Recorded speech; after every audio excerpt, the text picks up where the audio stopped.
السلام علیکم ناظرین، ASG نیوز میں آپ کا خیر مقدم کرتا ہوں اور میں ہوں محمد جاوید۔ ناظرین، جیسا کہ آپ کے گوش و گزار اس سے قبل ازیں بھی ہم نے یہ اطلاع دی تھی کہ ہر جمعہ یا ہفتہ یا اتوار ایک ایسے پروگرام کو ہم لوگ اپنے چینل کے ذریعے نشر کر رہے ہیں جس سے کچھ عوام کے اندر کچھ اویئرنیس اور ان کے اوپر کچھ معلومات حاصل ہو سکے، جو سماجی طور پر جس سے جو بات سے جڑے ہوئے ہوتے ہیں، اور خاص طور پہ جو معاشرے کی جو برائی ہے، ان برائی کو مٹانے کے لیے ہماری ایک کوشش ہے۔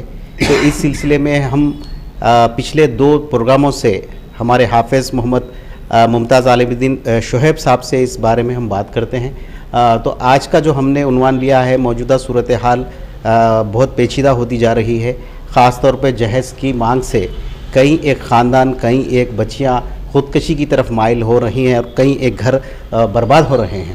تو ہم نے سوچا کہ دین اسلام کے اندر جو ہے نا اس کا جو ہے نا کیا حکم آیا ہے، آپ کے یعنی خاص طور پہ مسلم معاشرہ کے اویئرنیس کے لیے اور ان کی جو ہے معلومات حاصل ہونے کے لیے اور اس برائی سے رکنے کے لیے، دور ہونے کے لیے ہم نے آج کا جو عنوان طے کیا ہے، دہیز کے تعلق سے ہم بات کریں گے آج۔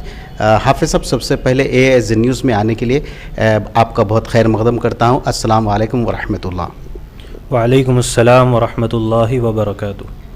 حافظ صاحب، سب سے پہلے یہ بتائیے کہ خاص طور پہ جو جہیز کے تعلق سے دین اسلام کے اندر کیا رہنمائی آئی ہے اور اس تعلق سے کیا حکم ہے کہ دہیز لڑکی سے لیا جائے یا لڑکے کی طرف سے لڑکی کو دیا جائے، اسلام میں کیا رہنمائی ہے؟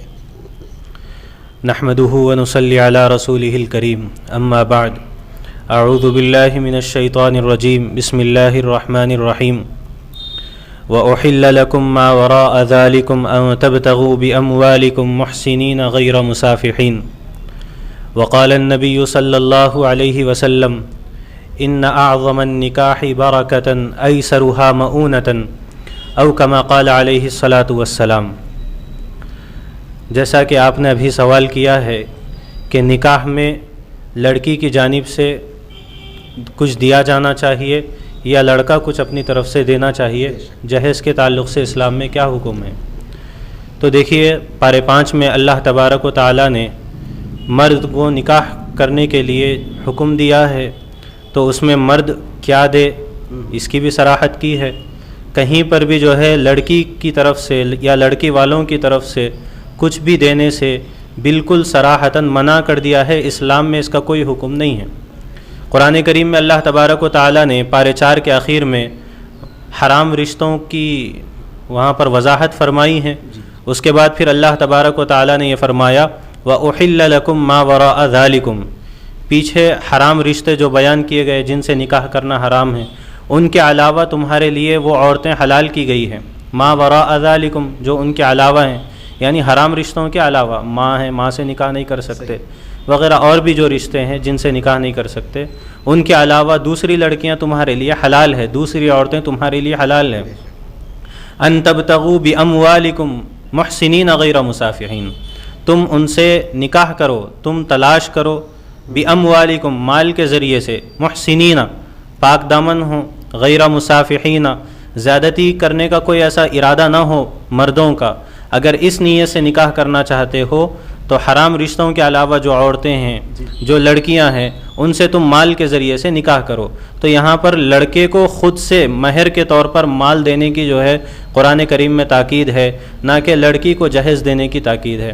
اور اسی طریقے پر اللہ تبارک و تعالیٰ نے قرآن کریم میں ارشاد فرمایا وَيَضَعُ عَنْهُمْ إِصْرَهُمْ وَالْأَغْلَالَ الَّتِي كَانَتْ عَلَيْهِمْ۔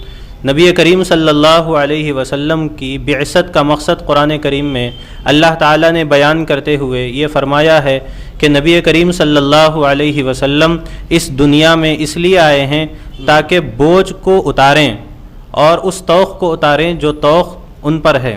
یعنی آج کل سماجی اعتبار سے، معاشرتی اعتبار سے بدعات و خرافات کا جو بوجھ اس امت پر ڈال دیا گیا ہے، اور اسی طریقے پر جہیز جیسی ملعون رسم اور بھی دیگر رسومات جو ہمارے معاشرے پر ڈال دی گئی ہے، اس بیڑی سے مسلم بچیوں کو آزاد کرے اور ایسی بدعات و خرافات سے ہمارے مسلم معاشرے کو آزاد کرے۔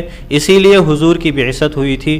لیکن افسوس صد افسوس کہ آج جو ہے جہیز جیسی ملعون رسم تحفے کی شکل میں ہمارے درمیان رائج ہو گئی ہے، جو حضور اکرم صلی اللہ علیہ وسلم کی بعثت کے بھی خلاف ہے اور قرآن کریم کی صراحت کے بھی خلاف ہے۔ اور اسی طریقے پر فقہاء اکرام نے فرمایا ہے کہ لڑکی کی طرف سے اگر جو ہے کچھ مال لیا جاتا ہے تو وہ رشوت کے قریب ہے، رشوت کے قریب اس کو کہا گیا ہے۔ اور معجم طبرانی للاوسط میں نبی کریم صلی اللہ علیہ وسلم کا ارشاد ہے کہ جو شخص شہرت کے لیے، عزت کے لیے نکاح کرتا ہے تو اس کو ذلت و رسوائی کے سوا کچھ نہیں ملتا۔ اور اسی طریقے پر جو شخص مال کے لیے کسی سے نکاح کرتا ہے، جہیز میں عام طور پر مال لیا جاتا ہے، تو جہیز کے جو مال کے لیے نکاح کرتا ہے تو پھر جو ہے اسے غربت کے سوا کچھ حاصل نہیں ہوتا۔ تو لہذا اسلام میں کہیں پر بھی جو ہے جہیز لینے کی نہ اشارتاً نہ جو ہے صراحتاً اس کا حکم ملتا ہے، بلکہ الٹا لڑکے کو مہر کے طور پر رقم دینے کی صراحت قرآن کریم میں اور احادیث مبارکہ میں آئی ہے۔ حافظ صاحب، جیسا کہ آپ نے کہا کہ جہیز کی جو تباہ کاریاں موجودہ صورتحال میں ہو رہی ہے، کئی ایک طلاق ہو رہے ہیں، اس کو بھی لوگ کوئی برا نہیں سمجھ رہے ہیں، اللہ محفوظ رکھے ایسے لوگوں کو۔ ان کو دین اسلام کتنا بدنام ہو رہا ہے، اغیار کے اندر ہنسی ہو رہی ہے، کوئی خلا لینے کے لیے آج پولیس اسٹیشنوں کے اندر دیکھیے آپ، خلا لینے کے لیے اور جو ظلم اور جو زیادتی ہے طلاق کے لیے کئی جو ہے نا ایک قاضیوں کے پاس لوگ پولیس میں عدالتوں کے اندر جو ہے نا رسوا ہو رہے ہیں، اس رسوائی سے کوئی سننے کے لیے تیار نہیں ہے۔ خیر اللہ جو ہے نا ان کو ان برائیوں سے محفوظ رکھے۔ اب یہ جو جہیز کی جو ملعون جو رسم ہے، جیسا کہ اب ملعون قرار دیا، تو یہ جو ہے اس ملعون رسم کی روک تھام اب کیسے ہونا حافظ صاحب؟ دیکھیے، جہیز جو ہمارے معاشرے میں ایک وبا پھیل چکی ہے، اور عام طور پر جو ہے جہیز یہ سمجھ کر دیا جاتا ہے کہ ہم تحفہ دے رہے ہیں۔ دیکھیے، سب سے پہلے تو میں اس بات کی صراحت کر دوں کہ تحفہ مانگا نہیں جاتا، بلکہ تحفہ جو ہے از خود خوشی سے دیا جاتا ہے۔ اور تحفے میں عام طور پر یہ ارادہ ہوتا ہے کہ ہم خود تحفہ دیں، مانگا نہیں جاتا۔ اور دوسری چیز، تحفے کی امید سامنے والے کو نہیں ہوتی، لیکن یہاں ہم عام طور پر دیکھتے ہیں کہ جہیز جو ہے منہ کھول کر مانگا جاتا ہے، اور لڑکی سے جب نکاح ہو رہا ہے تو اس سے امید بھی ہوتی ہے کہ لڑکی کچھ لے کر کے آئے گی۔ اور تیسری چیز جو ہے تحفہ، یہ رسم و رواج سے تعلق نہیں رکھتا، تحفے کا تعلق رسوم و رواج سے نہیں ہوتا، اور تحفہ جو ہے معاشرے کے دباؤ میں آ کر کے نہیں دیا جاتا ہے۔ لہذا تحفے کے طور پر ہم جہیز دے رہے ہیں لڑکی کو، یہ کہہ کر کے اگر کوئی جہیز دے رہے ہیں، یا اسی طریقے پر جو ہے سامنے والے لے رہے ہیں اس طریقے سے کہ ہم تحفے کے طور پر لے رہے ہیں بچی والوں سے، تو یہ بالکل غلط ہے۔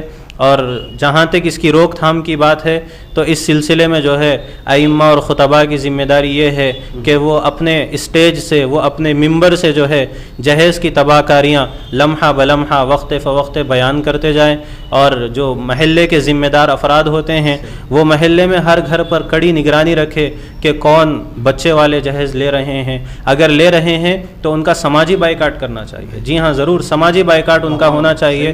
اور جو قاضی حضرات ہیں، جو نکاح پڑھانے والے حضرات ہیں، وہ ہرگز ایسا نکاح نہ پڑھائیں جس میں جو ہے جہیز لیا جاتا ہے، اور نکاح جیسی ایک پاک عبادت کو جو ہے بدنام کرنے کی جو ہے کوششیں جن لوگوں کی طرف سے ہوتی ہے، تو قاضی ایسا نکاح ہرگز نہ پڑھائے، اور عوام بھی جو ہے ایسے نکاح کا مکمل بائیکاٹ کریں، ہر فرد، ہر آدمی ایسے نکاح کا بائیکاٹ کریں جن میں جو ہے جہیز لیا جا رہا ہے۔ حافظ صاحب، جیسا کہ ہمارے پروگرام کے آخر میں روایت رہی ہے کہ آپ کی طرف سے جو نا ایک میسج جو ہے نا عوام کے لیے، کیونکہ جہیز کی جو تباہ کاریاں ہیں، اب یہ تباہ کاریوں سے کیا کیا تباہ ہو رہا ہے، ذرا اس کے اوپر آپ روشنی ڈالیے۔ دیکھیے، اصل میں نبی کریم صلی اللہ علیہ وسلم کا نکاح کے سلسلے میں بہت سادہ فرمان ہے، بہت سادہ ارشاد ہے، وہ یہ ہے کہ اعلنوا ھذا النکاح وجعلوہ فی المساجد، نکاح کا اعلان کرو، اس کی تشہیر کرو، اور نکاح جو ہے مساجد میں کیا کرو۔ لیکن ہم جو ہے نکاح جیسی عبادت کو ہم ادھر ادھر ادا کرتے ہیں، مسجد میں نکاح نہیں۔ آپ سب ذرا ایک میں یہاں پہ آپ کی زبان کو بات کو کاٹ رہا ہوں، میں بولنا یہ چاہ رہا ہوں کہ لوگ یہ بھی استعمال کریں، مسجد کے اندر شرعی اعتبار سے نکاح کر رہے ہیں، اور اس کے بعد میں بینڈ باجا ساری جو لغویات ساری مکمل کر رہی، پھر جو ہے نا کیا ہے خاص طور پہ خالی نکاح مسجد میں، مگر باقی چیزیں تو سب ہے. تو کیا یہ دین کو دھوکہ دے رہے ہیں یہ لوگ یا اسلام کو دھوکہ دے رہے ہیں؟ کس کو دے رہے ہیں؟ اگر شرعی اعتبار سے شادی کرنا ہے تو مکمل عمل آوری کرنا ہے. تو ایسے لوگوں کے لیے آپ کا کیا بولنا ہے کہ بھئی آپ اگر سنت کے موافق اگر کر رہے ہیں تو ساری چیزیں سنت نہیں چھوڑ دے رہے ہیں. نکاح مسجد میں، اس کے بعد میں ساری چیزیں، پورے لغویات، پورے رسومات، پورے بینڈ، پورے باجے، پورے چیزیں جو نہ ہو رہے، تو فائدہ کیا؟ تو کیا یہ اللہ کو دھوکہ دے رہے ہیں آپ سب؟ دیکھیے، جیسا میں نے ابھی آپ کے سامنے حدیث ذکر کیا کہ نکاح کی تشہیر کرو، اعلان کرو، اور نکاح کو مساجد میں کیا کرو. تو عام طور پر یہ رواج بن گیا ہے کہ نکاح تو مسجد میں ہوتا، لیکن اس کے بعد جو ہے پھر باراتیوں کو لے کر کے جو ہے شادی خانے میں جاتے، اور ایک دعوت ہوتی جس میں جو ہے لڑکی والوں کے اوپر ایک بوجھ ڈالا جاتا، ہمارے اتنے آدمی شادی میں آئیں گے، کھائیں گے آپ کے پاس، اور اس طریقے سے پھر بینڈ باجے کے ساتھ جاتے، ناچ گانا وغیرہ جو بھی ہوتا ہے. اس کی اسلام میں ہرگز اجازت نہیں ہے. دیکھیے، نکاح جو مسجد میں کرنے کا جو حکم ہے، اس کی منشا اور اس کا مقصد یہ ہے کہ ہم نکاح کے ذریعے سے اولاد کا حصول کرتے ہیں. ہم نکاح اس لیے کرتے ہیں تاکہ اس کے ذریعے سے جو ہے اولاد میں برکت ہو، مال میں برکت ہو، میاں بیوی کی زندگی میں برکت ہو، ایک معاشرہ جو ہے خوش اخلاق معاشرہ کہلائے، ایک اچھا خاندان کہلائے. اور سب سے بڑی چیز اللہ کی رضا ایک بنیادی مقصد ہوتی ہے، اللہ کو راضی کرنا. تو یہ مقصد ہوتا ہے مسجد میں نکاح کرنے کا. لیکن بس اس کو ایک فیشن بنا لیا گیا کہ مسجد میں نکاح تو کرتے ہیں، لیکن جو ہے اس کے علاوہ بقیہ کام غیر اسلامی شادی خانے میں ہوتے ہیں. تو نکاح اگر ہم مسجد میں کریں گے تو سب سے پہلے باراتیوں کو لے کر کے لڑکی والوں پر جو بوجھ بنایا جاتا ہے، یہ باراتیوں کا سسٹم ختم ہو جائے گا. نکاح مسجد میں ہوگا تو ظاہر سی بات ہے باراتیوں کا سسٹم ختم ہو جائے گا. دوسری چیز یہ ہے کہ حضرت ابو ایوب انصاری، حضرت عبد الرحمن بن عوف رضی اللہ تعالی عنہ کے نکاح کے تعلق سے حضور اکرم صلی اللہ علیہ وسلم کی حدیث پڑھنے کو ملی بخاری شریف کی. حضرت انس بن مالک رضی اللہ تعالی عنہ سے روایت ہے، حضرت عبد الرحمن بن عوف رضی اللہ تعالی عنہ کے جسم مبارک پر سرکار دو عالم صلی اللہ علیہ وسلم نے ایک زرد قسم کا نشان بدن پر دیکھا. تو حضور نے پوچھا کہ یہ نشان کیسا ہے؟ تو فرمایا، میں نے محنت کی ہے، میں نے تجارت کی ہے، اور اس محنت کے بدلے میں نے جو ہے سونے کی کھجور کی گٹلی کے برابر جو ہے میں نے سونا اجرت کے طور پر حاصل کیا ہے، اور وہی میں نے مہر کے طور پر دے کر لڑکی سے نکاح کیا ہے. تو سبحان اللہ، یہ نکاح کی اس سے سادہ مثال اور کیا ہو سکتی ہے؟ اور حضور اکرم صلی اللہ علیہ وسلم نے فرمایا، ان اعظم النکاح برکتاً ایسرھا مؤونۃ، سب سے زیادہ عظمت والا نکاح، سب سے زیادہ بابرکت نکاح وہ ہوتا ہے جس میں اخراجات کم ہوں. لہذا اخراجات جتنے کم ہوں گے نکاح میں اتنی ہی زیادہ برکت ہوگی. اور حضور اکرم صلی اللہ علیہ وسلم نے صحابی کو اس کے بعد یہ فرمایا کہ ولیمہ کرو، اگرچہ ایک بکرا ہی کیوں نہ ہو. تو یہاں پر ولیمے کی دعوت کے تعلق سے تو جو ہے صراحت احادیث میں ملتی ہے، لیکن شادی کی دعوت کے تعلق سے جو ہے قرآن و حدیث میں کہیں صراحت نہیں ملتی. لیکن ہم شادی کی دعوت جو ہے لڑکی والوں پر ایک بوجھ کے طور پر لاد دیتے ہیں، اور بچی والوں سے جو ہے خواہ مخواہ کا جو ہے خرچہ کرواتے ہیں. تو اس کی اجازت جو ہے اسلام میں بالکل نہیں ہے. حب صاحب، جیسا کہ ہماری روایت رہی کہ آخر میں جو ہے نا آپ کا کچھ میسج ہوتا ہے نوجوانوں کے لیے، تو دہیز نہیں لینے کے لیے آپ کی کچھ اپیل نوجوانوں سے؟ دیکھیے، عام طور پر جہیز کی تباہ کاریوں کو سامنے رکھتے ہوئے میں ہمارے نوجوان مسلم بچوں سے خاص طور سے یہ اپیل کرتا ہوں کہ دیکھیے، ہم جہیز کی مانگ کریں گے تو اس کے نتیجے میں ایک باپ بڑی مشکلوں سے، بڑی مشقتوں سے جہیز کا سامان قرضے کے طور پر لائے گا، قرضے کے طور پر پیسہ اٹھا کر کے جو ہے لا کر کے قرضہ ادا کرے گا اور جہیز کا سامان دے گا. بچی جو ہے پھر جہیز کے سامان لے کر اگر گھر پر آئے گی بھی تو باپ چونکہ قرضے کے بوجھ تلے دبا ہوا ہوتا ہے تو لڑکی پریشان ہوگی. لہذا جہیز جیسی ملعون رسم کو نہ لیں. ہم مرد ہیں، ہم اپنی کمائی کے ذریعے سے جو ہے سامان اکٹھا کریں، جمع کریں، اور اس کے بعد جو ہے لڑکی سے نکاح کریں. جہیز اور اسی طریقے پر شادی کی دعوت، بارات، ان ساری چیزوں کا بائیکاٹ کریں. جیسا کہ میں نے ابھی آپ کے سامنے نبی کریم صلی اللہ علیہ وسلم کی فرامین اور اللہ تبارک و تعالیٰ کے ارشادات کی روشنی میں بات آپ کے سامنے عرض کی ہے، ان باتوں کو سامنے رکھتے ہوئے نکاح کو آسان بنائیں، زنا کو مشکل بنائیں۔ تباہ کاریاں اور بھی بہت ساری تھی، میں عرض نہیں کر سکا وقت کی تنگ دامنی کی وجہ سے۔ میں اس امید کے ساتھ رخصت چاہتا ہوں کہ انشاءاللہ میری بات سے آپ حضرات کو ضرور بضرور فائدہ ہوگا، اور انشاءاللہ اللہ تعالی ہم سب کو اس پر عمل کرنے کی توفیق عطا فرمائیں گے۔ دعا کریں کہ اللہ تبارک و تعالی ہم سب کو اسی طریقے پر جو ہے دین کی بات سننے، سمجھنے اور اس پر عمل کرنے کی توفیق عطا فرمائیں۔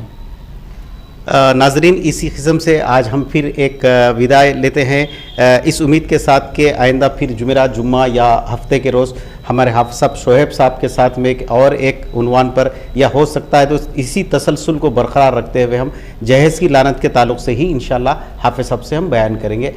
ناظرین، آپ کو اگر یہ ویڈیو اچھی لگتی ہے، یہ بات اگر اچھی لگتی ہے تو آپ ASG نیوز کی اس کوشش کو سراہتے ہوئے آپ جو ہے نا ہمارے حق میں دعا بھی کیجئے اور ہمارے اس چینل کو سبسکرائب بھی کیجئے۔ بہت بہت شکریہ۔ اللہ حافظ۔